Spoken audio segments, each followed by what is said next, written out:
Women, have you ever noticed how they don't need to take anything by force? Because most men give it all away? Not out of weakness, but out of hope. You hope that if you were good enough, if you proved your worth, if you showed loyalty, attention, and effort, she would choose you. Not just once, but continuously. You believe that love was something you could earn through consistency, that if you treated her right, she would never leave, that if you were always there for her, she would be there for you. But deep down, you felt it. The shift, the silence, the slow fade when your usefulness reaches its limit. And yet, you stayed. You doubled down. You tried harder. And every time she pulled away, you called it confusion instead of clarity. But what if you were never seen the way you thought you were? What if to her, you were never a man, but a means? It's not that she lied. It's that you projected. You imagined depth where there was only convenience. You called it connection, but it was really consumption.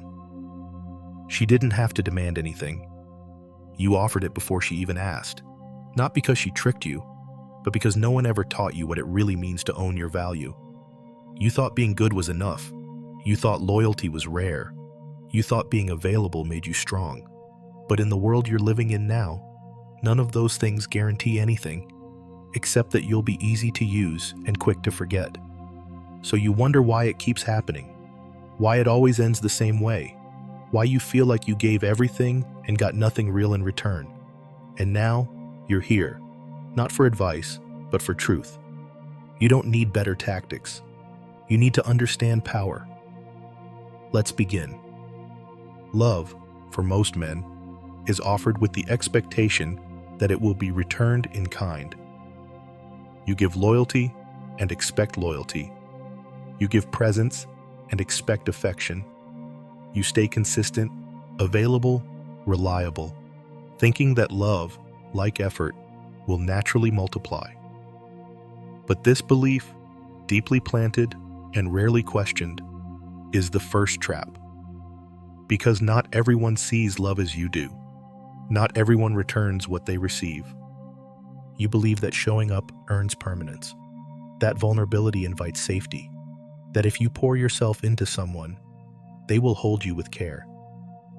But in the real world, especially now, that assumption often breaks you. Women don't always respond to love with love.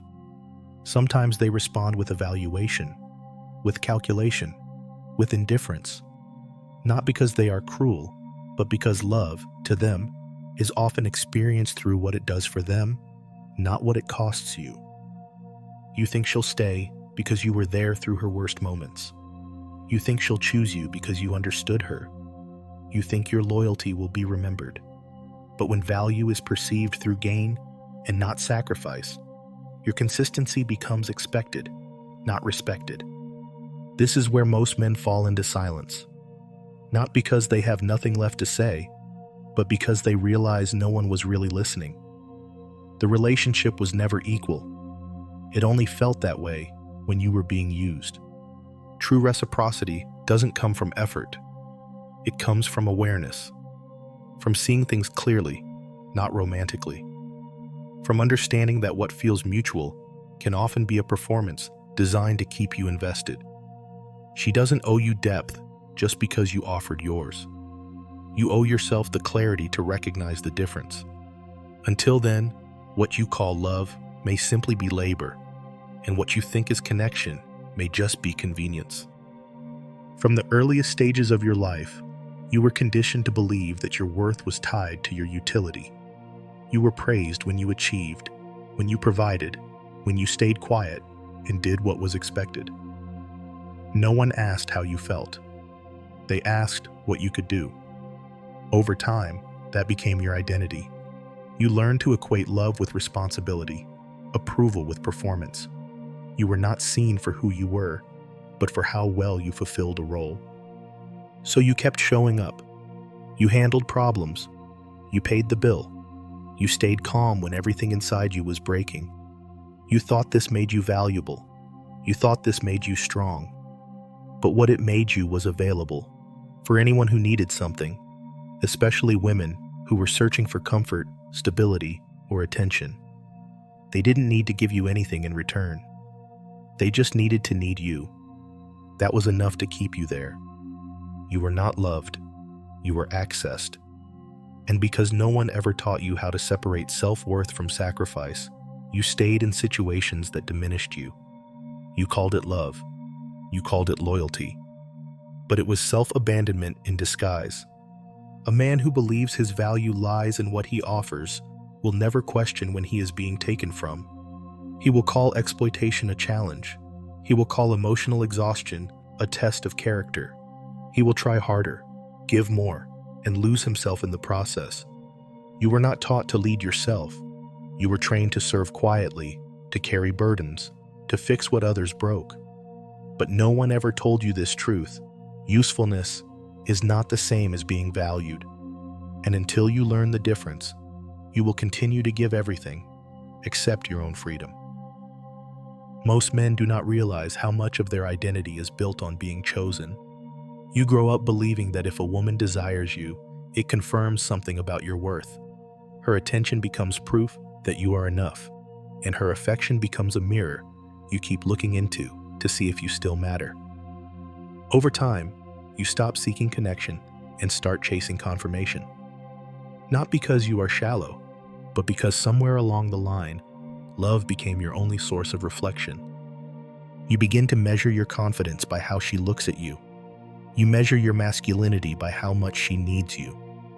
You begin to behave, not from instinct, but from calculation, adjusting your words, your tone, your choices to avoid rejection. You don't call it performance. You call it being a good man. But underneath the patience and the empathy is fear. Fear of not being wanted. Fear of not being good enough to keep her interest. Fear that without her validation, you have nothing to hold on to. This is the kind of dependence that no one talks about. Not financial, not physical, emotional. The silent belief that your sense of value lives in how someone responds to you. So you give more than you want to, you tolerate more than you should, and in trying to be everything for her, you forget how to be anything for yourself. A man addicted to validation will confuse approval with love. He will accept attention as intimacy. He will lower his standards in the name of staying wanted. And when she finally walks away, he won't understand what went wrong. But the truth is simple. You were not loved for who you are. You were kept around for how well you wore the mask she needed. Control does not always look like dominance. Sometimes it wears the mask of affection. When a woman senses that your emotions are tied to her approval, she does not need to manipulate you directly. She simply becomes the center of your world, and you begin to orbit her without noticing that you have left your own path entirely. You start to adjust your boundaries to avoid upsetting her. You silence your opinions to keep the peace. You tell yourself that this is compromise, that this is what it means to love. But what's really happening is that you are being managed through your own need to be chosen. Every time you make her comfort more important than your clarity, you give up a piece of your authority. You begin to equate conflict with failure and disagreement with rejection. Slowly, you trade your authenticity for acceptance, not because she asked you to, but because you believed that being loved meant being agreeable. And this is where the dynamic shifts. When your fear of losing her outweighs your commitment to staying true to yourself, you become a man who can be steered. She may not even realize the power she holds over you. It doesn't need to be conscious. Influence is not always loud. Sometimes it is subtle, quiet, nearly invisible. But it is there, shaping what you say, what you allow, and what you ignore. Love that depends on keeping someone comfortable is not love. It is leverage. And if your sense of peace can be taken away by one person's silence, then you never had peace. You had dependency dressed as devotion. Until you learn to stand in truth, even when it costs you affection, you will continue to trade freedom for closeness and call it love. Attraction is rarely about fairness. It is not a reward for effort, nor is it a reflection of character. It moves through instinct, timing, and perception, often bypassing logic completely. You may be kind, loyal, emotionally present, but still invisible to the one you want. And it's not because you lack value. It's because attraction, in its rawest form, is not moral. It's selective, unpredictable, and often rooted in something far deeper than behavior. Many men were taught to believe that if they became everything a woman said she wanted, supportive, attentive, reliable, they would eventually be desired.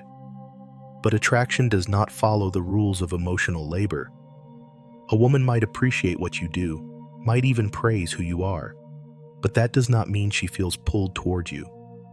This confusion between appreciation and desire is what traps so many men in cycles of frustration. You hear her compliments and mistake them for closeness.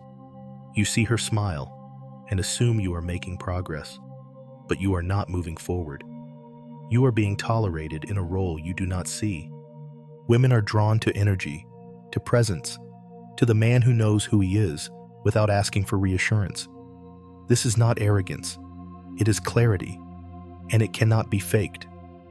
If your confidence is built on her reactions, it will collapse the moment she stops responding. That is not strength. That is dependence with good manners. No one owes you attraction. And that truth, while painful, is freeing.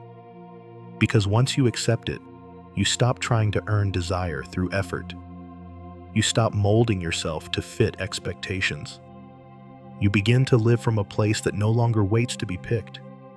You become the one who chooses, and in that, the balance quietly shifts. There is a kind of exploitation that never raises its voice, never demands, never threatens. It comes wrapped in comfort. It sounds like trust. It feels like intimacy. You are not told to give. You offer it freely. You become her support, her stability, her place to land when the world feels too heavy. You listen. You reassure.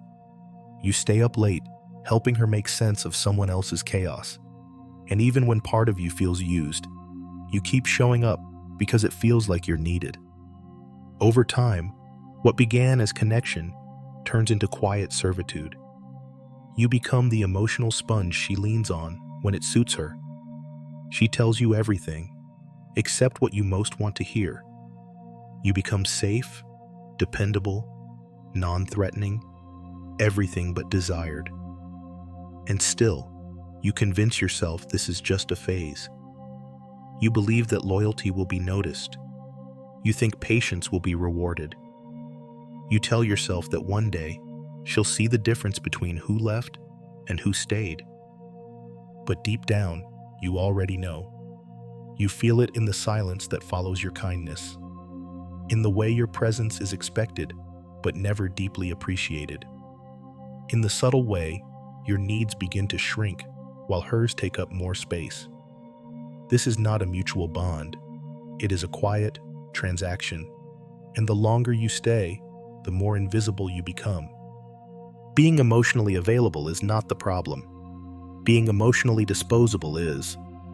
When you give endlessly without being chosen, you become a utility, not a partner. A man who doesn't set emotional boundaries will always find himself in roles that drain him. Not because she is cruel, but because you never stopped to ask whether her comfort was costing you your dignity. The desire to be seen as good often leads men to become forgettable. You were taught to be agreeable, polite, understanding, to never cause discomfort, to always be the better man. So you smiled when you were hurt. You apologized when you hadn't done anything wrong. You let disrespect slide because you believed rising above it was strength. You carried this image of the nice guy like a badge, not realizing it was slowly erasing your presence. Niceness, without backbone, becomes a performance. It stops being a reflection of your values and starts becoming a strategy for approval. You begin to live not as yourself, but as the version of you that keeps things calm. You tolerate things that eat away at your self-respect. You agree when you should challenge. You stay when you should walk away.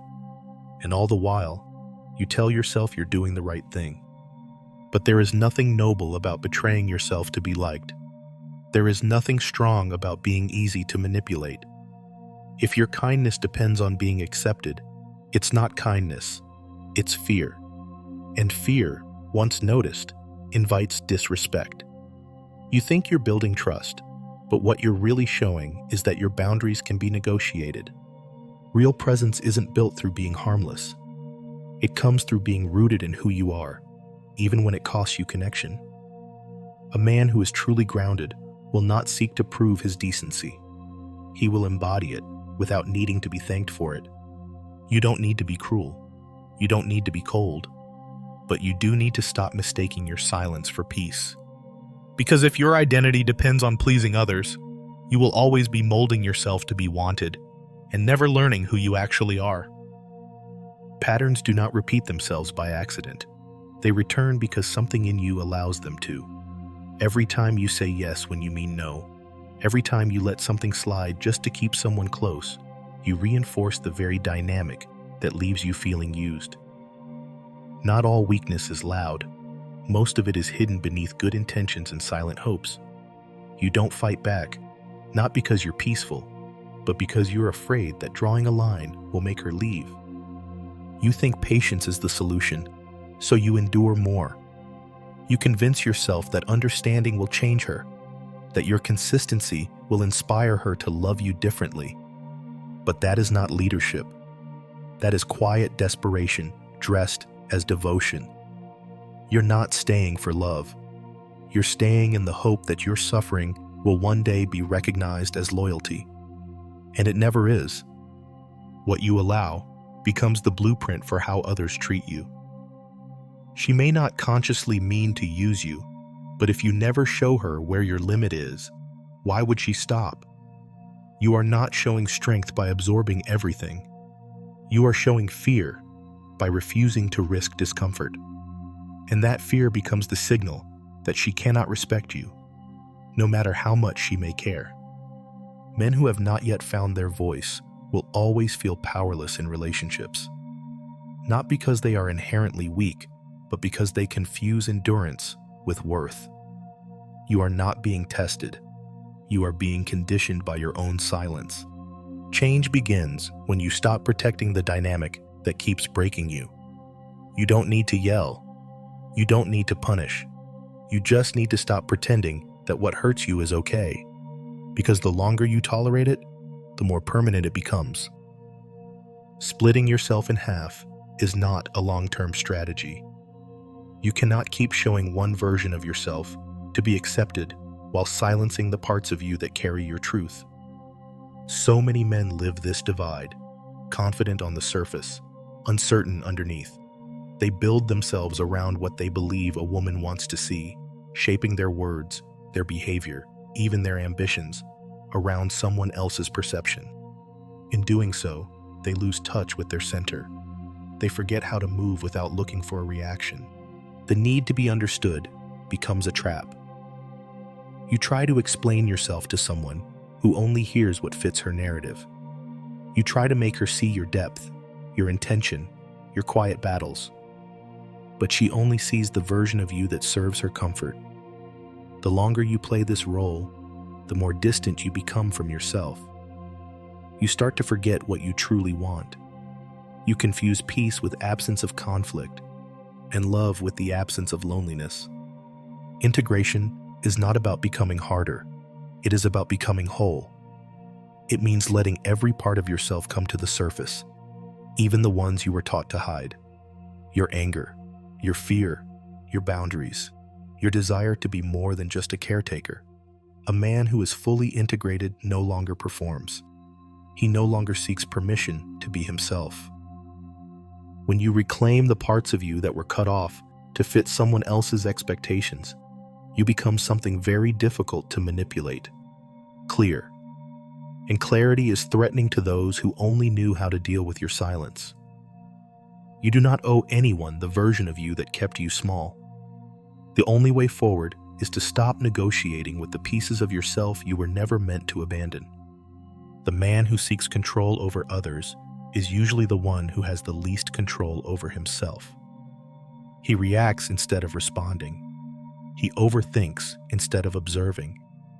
He lives in anticipation, not presence. Most men carry this without knowing it. They try to shape outcomes by managing people, by reading signs, by staying 2 steps ahead of what they fear. But this is not power. This is anxiety disguised as strategy. It does not protect you. It drains you. When you live to control, everything becomes a threat. Every silence feels like abandonment. Every disagreement feels like distance. You try to fix things that were never yours to fix, hold people who were never yours to hold. You confuse peace with compliance, love with reassurance, and respect with constant affirmation. And in chasing stability from others, you lose the very thing you were trying to build within. Clarity is different. It does not chase. It does not predict. It sees. It allows. A clear man understands what is his and what is not. He does not need to control the behavior of others because he has already chosen the standard for his own. His power comes from within, not from reaction. You do not need to know what she is thinking every second.